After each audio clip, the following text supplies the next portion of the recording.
L'Apocalypse nous indique comment le Seigneur veut nous éduquer à cet égard. L'Esprit et l'épouse disent « Viens ». C'est donc l'Esprit Saint qui apprend à l'Église à dire « Viens, Seigneur Jésus ». L'Esprit Saint joue ici un rôle analogue à celui que saint Paul indique à 2 reprises dans l'Épître aux Romains. Vous n'avez pas reçu un esprit qui fait de vous des esclaves et vous ramène à la peur, mais vous avez reçu un esprit qui fait de vous des fils. C'est en lui que nous crions « Abba, Père ». Et un peu plus loin, « Bien plus l'Esprit Saint vient au secours de notre faiblesse, car nous ne savons pas prier comme il faut. L'Esprit lui-même intercède pour nous par des gémissements inexprimables. Et Dieu qui scrute les cœurs connaît les intentions de l'Esprit, puisque c'est selon Dieu que l'Esprit intercède pour les fidèles. » Ainsi, l'Esprit Saint est celui qui nous apprend à parler comme enfants de Dieu. Comme une mère, pourrait-on dire, il nous apprend le langage idiomatique de Jésus comme Fils du Père, à savoir « Abba, Père ». Et comme nous ne savons pas prier comme il faut, même le grand saint Paul disait cela, il est aussi celui qui prie en nous par des gémissements inénarrables que Dieu entend. Eh bien, pour revenir à l'Apocalypse, l'Esprit Saint est celui qui nous apprend à dire « Viens, Seigneur Jésus », car sans lui, il nous est difficile de le dire. Je me souviens d'une personne qui me disait « Moi, j'ai peur de dire « Viens, Seigneur Jésus ». Pourquoi ? Mais vous vous rendez compte, si le Seigneur me prenait au mot, et s'il venait, le problème, c'est que je ne suis pas prêt. Et donc, j'ai peur de dire « Viens, Seigneur Jésus », parce que finalement, j'ai peur de sa venue. Je crois que c'est là le nœud du problème. Et c'est une difficulté, je crois, assez répandue. Nous avons besoin de l'Esprit Saint qui nous apprenne, mais n'aie pas peur, dis, viens Seigneur Jésus. Mais je ne suis pas prêt. Mais n'attends pas d'être prêt, car tout seul tu ne seras jamais prêt.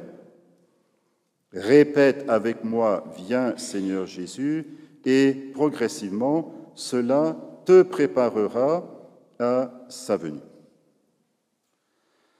En ce temps du Cénacle, entre l'Ascension et la Pentecôte, l'Église nous donne de nombreux textes liturgiques sur l'Esprit Saint, et donc soyons attentifs à ces textes, et aujourd'hui particulièrement, soyons attentifs à ce rôle de l'Esprit Saint qui nous enseigne à dire « Viens, Seigneur Jésus », sans avoir peur. Le passage de l'Évangile que nous avons est constitué des derniers versets du chapitre 17 de Jésus, sa grande prière sacerdotale. Jésus y déclare « Père, ce que tu m'as donné, je veux que là où je suis, ils soient eux aussi avec moi, et qu'ils contemplent ma gloire, celle que tu m'as donnée parce que tu m'as aimé avant la fondation du monde. » Remarquez la détermination de Jésus. Il ne dit pas « je souhaite »,« je désire », non, il dit « je veux ». Il ne part pas au conditionnel « j'aimerais bien si c'est possible », non, il parle à l'indicatif « je veux ». Père, je veux que ceux que tu m'as donnés soient eux aussi avec moi, afin qu'ils contemplent ma gloire. C'est la volonté du Christ qu'il exprime à son Père que nous le rejoignions là où il se trouve. Or, le lieu propre de Jésus dans le 4e évangile est toujours nimbé de mystère. Pensons à la question des premiers disciples, « Rabbi, où demeures-tu » Et Jésus répond d'une manière mystérieuse, « Venez et vous verrez ». De même, la question de Pilate pendant la Passion, « D'où es-tu » Et c'est à la fin du prologue de l'Évangile de Jean que nous lisons la réponse à cette question. Le Dieu, personne ne l'a jamais vu, le Dieu Fils unique qui est dans le sein du Père, c'est lui qui l'a fait connaître. Voilà le lieu propre de Jésus, le sein du Père. Voilà le lieu où il demeure. Voilà le lieu où il nous appelle à demeurer avec lui. Et qui ferons-nous? Écoutons la suite.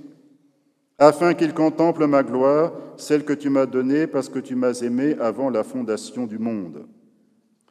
Donc nous contemplerons la gloire éternelle du Père, mais pas seulement, parce que lorsque Dieu révèle un mystère, il ne nous laisse pas à l'extérieur comme de simples spectateurs qui regardent de loin, sans être vraiment partie prenante.